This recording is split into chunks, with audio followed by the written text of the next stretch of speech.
Now that was an interesting Talladega race.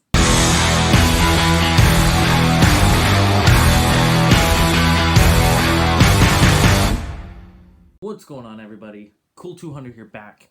Welcome to the NASCAR Lounge, and today we are here to talk about the 1,000 bulbs Talladega race that happened for 2 days, I guess. So, Sunday, of course, they scheduled the race, the pace car, or the special car, if you want to call it that.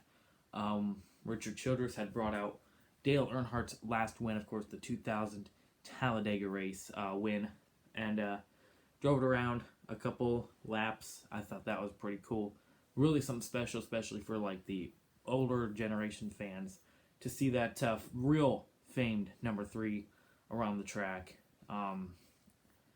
What I didn't like about it was that it didn't have the damage on the side of the car to make it the actual raced version. I mean, they kept saying, this is the car he ran at that race and won with. And I'm like, if it is, where's the damage?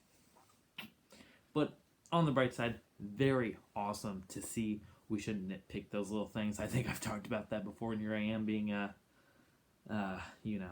Anyway, digging myself a deeper hole here. Anyway, so the race was, of course, ran on Sunday, or started on Sunday. And, let's see, Eric Jones blew a tire. Ryan Blaney decided to choke on pit road and spin out. And he spun through the grass. No caution for that. I think that's really all that happened. Paul Menard was having some neck injuries, and of course, if you wreck at Talladega and you hit that wall head on, that's a jerking force. So he had Matt Crafton take over. Stage 1 winner was William Byron, and then we had rain. Yeah, the rain. I was pissed. So 24 hours later, Monday, the race starts at 2 o'clock. And, 22 hours later, but whatever. I was unfortunately in school. I didn't see a lot of what happened, but I do know that Alex Bowman had turned off the nose of Joey Logano, collecting his teammate Chase Elliott, Jimmy Johnson, Kurt Busch got a little piece of it, Kyle Larson was heavily damaged. Martin Truex Jr. was involved, I believe. Denny Hamlin was involved. So there was the first big one, I guess. After that, I don't think anything else happened. And then, Ryan Preece was, I believe, involved in that wreck too. But anyway, after that, Clint Bowyer would win Stage 2. Those are some big-time points that 14 team needed. And then we head on to the end of the race, Stage 3. This is where things began to get crazy, to say the least. You had a lot of lead changes. Kurt Busch was up there. Kyle Busch was up there. Brad Keselowski was kind of up there. Joey Logano was up there. Clint Bowyer was up there for part of the time. David Reagan was consistently up there. It was fun to see some of these smaller guys, like Daniel Hemrick took the lead a few times. Austin Dillon, I know, had the lead a few. I mean, just a lot of drivers that sit in the back were up here, and it was very cool to see. Like, not every week you see David Reagan running for the lead. It just doesn't happen. So, with that being said, Clint Bowyer, we'll discuss him here real quick. He had an eventful race. He went from leading with Brad, and then getting dropped back, and then back up and back down. Then he blew a tire, and he was stuck on the track. Like, the back end was propped up and the front was pushed down on the track, and as you could probably see a picture here somewhere, the back tires were not on the track and they were just spinning in the air. So the crew guys, oh my gosh, I don't know what they were doing. I thought they were just going to go and push him out, but they were doing it by hand. You're not pushing that car. I'm sorry, you're not pushing that car. If the splitters dug into the track a little bit, you're not pushing that car anywhere. I don't care how many guys you got out there. Then they bring in like a tow cable, and they finally pull him out, but he remained 2 laps down. I'm sure Clint Boyer was livid on the radio. Not a good day that he wanted. We'll look at the points here in a little bit, along with the top 10. You guys know the drill. But then after that, you had, I know there were a lot of wrecks. I know Daniel Suarez was involved in a wreck. There were really not a lot of cars left after after this. But we're going to talk about the big one now, because I know there were some other, I think, small wrecks that had happened. I know Bubba Wallace got in the wall with the 77 because he was trying to dodge Landy Castle, who was slow on the track. And who was in the? I don't even know who was in that car. I think it was a Jones. Anyways, the big one happened, and I don't think Ricky Stenhouse is at fault here. You'll see a picture in a minute. Ricky Stenhouse slid up to try and side draft Kyle Busch. The air was that tight. I mean, it was hairs away from touching Busch, but then Busch got aero loose, is what they call it. He went up into Brandon Gaughan, who actually took the lead for just a little bit. Turned up Brandon Gaughan, collecting Matt DiBenedetto. Brandon Gaughan would actually go flipping one time in the air and landing back on his wheels. Very scary crash, but he was okay. You could probably see a picture. Who else was collecting? I mean, it took out most of the cars. David Reagan, who was running so good, who I personally was pulling after Larson to direct because I am a David Reagan fan. You can see that is the David Reagan shelf right there. And those cars right there. This is very unfortunate. Of course, this was his last big shot to win a race, and he was running 7th, I think, at the time. In the middle, I knew it was chaotic after that. Busch got wrecked. I think Stenhouse did receive some damage, and it was just the whole field, really. I mean, there were 13-ish good cars left after that, and yeah. So then we got to the final restart. Ryan Blaney, Ryan Newman, or Ryan Blaney and who was in the second lane? It was Ryan Blaney and somebody, but Almirola. Ryan Blaney got a great start, slides down in front of Almirola. Almirola gives him a shot. We have 1 to go. Ryan Blaney staying in the lead, but here comes Denny Hamlin and Ryan Newman locking bumpers like they used to do in the COTs, and they were coming fast. I mean, we saw this a lot. Clint Boyer, Brad Keselowski did it. Ricky Stenhouse, Joey Logano did it. Ricky Stenhouse, Clint Boyer did it. Ricky Stenhouse, David Reagan did it. It was the Fords that really did it. But then we finally got to see, well, a Ford, but a Toyota pushing him, the damaged Denny Hamlin car, pushing Newman up there in his Toyota. He passes Ryan Blaney, and then Ryan Newman slid down in front of Ryan Blaney, and then Denny Hamlin had no help. He went to the back for a little while. And then coming off into the tri-oval, Ryan Blaney had a good run, and Ryan Newman just couldn't block, just couldn't get down and block. So he almost pinched Ryan Blaney down below the yellow line, but he had 2 tires below the yellow line. Ryan Blaney did to try and correct his car, and he ultimately did. And they were touching. And 7/1000ths of a second, Ryan Blaney is your race winner. That's right. Ryan Newman almost won. I mean, I was almost happy. Well, I am happy. It was a great job by Ryan Blaney. I kind of figured it would be a Penske car to win. I mean, I picked Joey Logano because he had to be super aggressive, which Joey Logano was involved in a hefty wreck. I think it was before the big one, even. Yeah, it was. It was another wreck that Joey Logano was in. And his nose was completely... Okay, his nose was untouched, but the hood came flying up onto his car. The hood was basically gray at that point because of all the bear bond that they had to put on it. And a tire... Oh, that's right, it was the Byron wreck, where Kurt Busch had clipped Byron pushing Byron and just pushed him wrong or something. Turned him into Logano. Logano almost flipped. And that, I think that was the end of Hendrick at that point. Nope, they still had Elliott. Even though Elliott was in a wreck. But that was the end of Byron. Byron was out. Tons of other cars were involved. But yeah, we'll put a picture up on that one too. Let's get back to Ryan Blaney and his win. Very awesome. He needed this. Now he goes on with Larson to the round of 8, and that is big. He almost was a must win, and I kind of thought it'd be a Penske driver to win, but he didn't have Penske help. He did have a Ford help him though, and at the end of the day, a Ford won. Ford seemed to be the strongest throughout the whole day. Chevy was kind of there. Toyota was just outnumbered, and what a chaotic finish. Even at the end of the race, you had 2 hard hits. Chris Buescher almost went upside down the second time at this track in that 37 car. Actually, the third. He almost went up at Talladega earlier this year. Chris Buescher just having a bad luck at Talladega.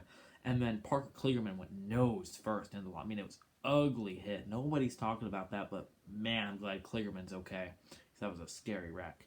But it was just a phenomenal race. I loved every bit of it that I could see. I did try to watch some of it in school. That's how I knew the Larson wreck had happened. The teachers told me to put the netbook down. And we're not going to get into that. I have very strong opinions on that. But anyways, what an awesome race. What a wild card. This is why I wanted Larson to just stay in the back at this race if he didn't win it over, or just win it over, which he did. And I knew this race would be chaotic. I wish Chase Elliott would have did the same to stay out of those wrecks, because I know stage points are very valuable, but if you miss out and everybody else wrecks, you could just squeak by, But William Byron, a ton of stage points, so, he's on the upside. So I guess if Elliott wrecked and didn't get stage points, that would have been a huge bust. So either way you look at it, Chase Elliott was done. So feels bad for Chase Elliott, but yeah, let's go ahead and look at your top 10. Of course, that'll be posted right there. Right, there you see it. I'll just move here a little bit. So first, of course, was Ryan Blaney. He was up at the front most of the time. Like I said, he did spin on pit road, so what a comeback for really Ryan Blaney. That's awesome.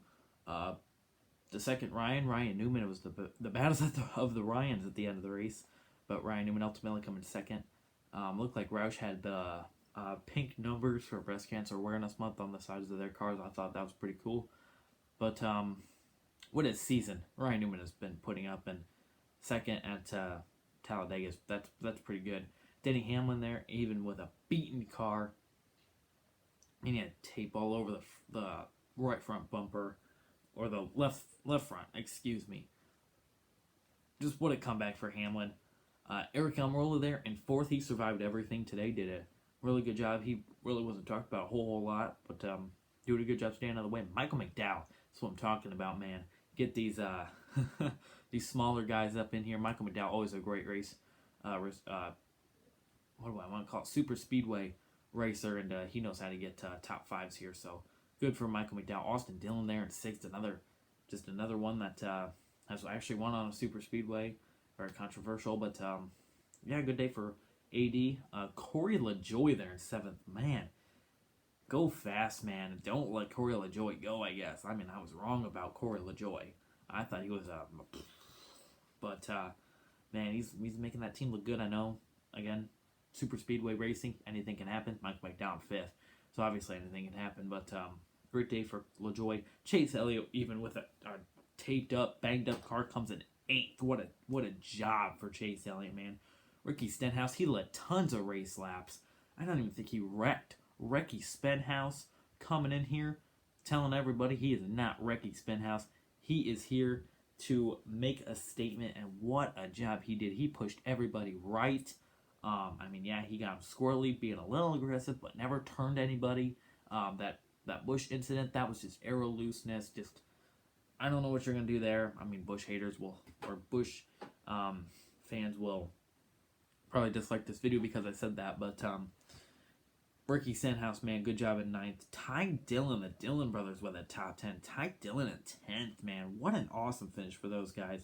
Joey Logano, even with a disgusting looking race car with the corner panel all torn up, the hood taped to heck. Man, Joey Logano came in 11th. What a job for him. Ross Chastain in 12th. What? My man Ross Chastain in 12th. What a job for Premium. Matt Tifft in 13th. These are the cars that we had left. Matt Tifft in 13th. Landed Castle getting a P14th finish. What a job for Spire. And those will be the only cars to finish the race. Only, I'm sure we had damaged cars that had tons of laps down, like Clint Boyer. I know he finished. Daniel Hemrick. Daniel Hemrick, Reed Sorensen. I think Kyle Busch finished. I think Ryan Preece. Nope, I don't think Ryan Preece. Nope, Kyle Busch didn't finish either. Kevin Harvick, I think, finished. I thought Matt Crafton finished for Paul Menard, but Parker Kligerman, even wrecking, gets a P15th finish. What a job for Gaunt Brothers, just coming out here to really run the super speedway races with Parker this whole year. Parker is I think an underrated driver, but what a job for Parker, and yeah, just crazy, man. Chris Buescher wrecked on that last lap. Was he laps down? He must have been, because Kyle Busch finished in front of him, and Kyle Busch was nowhere to be found at the end. So, yeah, there's that. There is your top 10. Now, we're going to go ahead and look at the points standings. So, of course, you guys can see right on the screen, Kyle Larson, of course, with a win. Ryan Blaney with a win. Those two are locks. Denny Hamlin there in third. Martin Truex Jr. fourth. Kyle Busch fifth.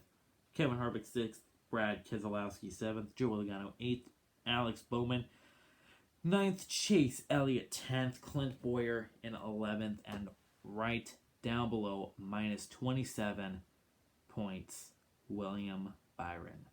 Ouch. Alright, so, Denny Hamlin's a lock, Martin Truex Jr. is probably a lock, Kyle Busch is a lock, and I'm gonna safely say it, Kevin Harvick is a lock. Those guys are moving into the round of 8 fully. But, right there, Brad Keselowski with a 22. I think it was a 22. I think.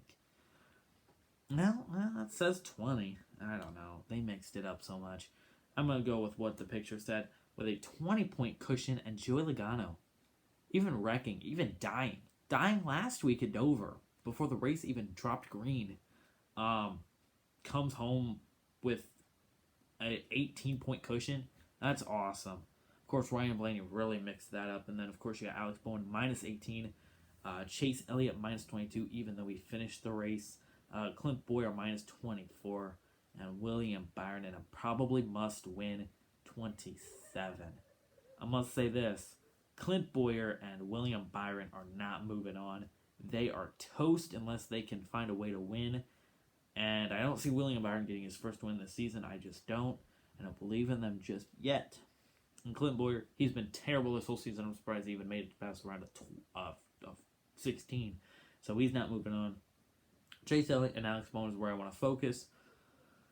Joey Logano is a very good race car driver. Same with his teammate.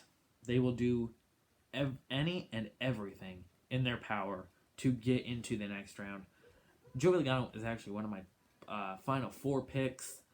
I full-heartedly believe that is still going to happen. I'm still having Joey Logano and Brad Keselowski. Moving on. Oh, that hurts to say because that literally only leaves me with like 3 guys that I kind of like, and then Kyle Larson. So, yeah. Just like it always is.